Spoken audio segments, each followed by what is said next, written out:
আজ আপনাদের সাথে একটা নর্মাল বিষয়, বাট চিন্তা করলে অনেক গভীর বিষয়।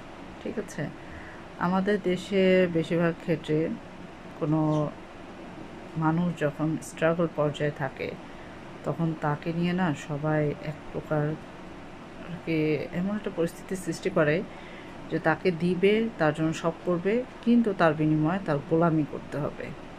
আর দুনিয়াতে গোলামির উপরে আর কিছু নাই। সবচেয়ে মনে হয় পানিশড হলে একমাত্র গোলামি, কারো গোলাম হওয়া। আমি গোলাম হলে আল্লাহর গোলাম হব, কিন্তু মানুষের না। ঠিক আছে, এমনই হওয়া উচিত মন মানসিকতা আমার মতে। আর কারো অধীনস্থ থাকা মানে কি আমার মনের বিরুদ্ধে কাজ করা, আমি যেটা করতে চাচ্ছি না সেটা করতে বাধ্য করা।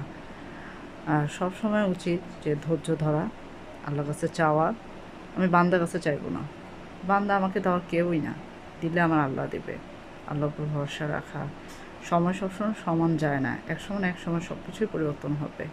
আর প্রত্যেকটা মানুষের উচিত যে কারোর কাছ থেকে নেওয়ার চাইতে কাউকে কীভাবে দিতে পারবো, এবং দেওয়ার পর যেন ওইটার সাথে আমার মেমোরি থেকে মুছে যায়, যে তাকে আমি এটা দিয়েছি, এই জিনিসটা যেন আমার মেমোরিতে না থাকে।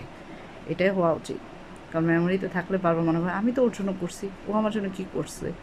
এই বিষয়গুলো আর কি আমাদের দেশে সবচেয়ে বেশি। আর কেউ যদি একা চলতেছে, যাচ্ছে তার সময়, না মানুষ এসে খোঁচা মেরে মেরে বলবে আহারে ও একা, ও এই। মানে পৃথিবীতে সবাই একা, কারো লাইফ পার্টনার থাকার পরেও সে একা, কারো না থাকলেও একা। দিন শেষে আমরা সবাই একা। তো এই জন্য এগুলো নিয়ে না এত হাইপার ডিপ্রেশনে যাওয়ার কোনো প্রশ্নই ওঠে না। প্রত্যেকটা মানুষের উচিত যে যে পর্যায়ে আছে সেই পর্যায় থেকে নিজেকে আলহামদুলিল্লাহ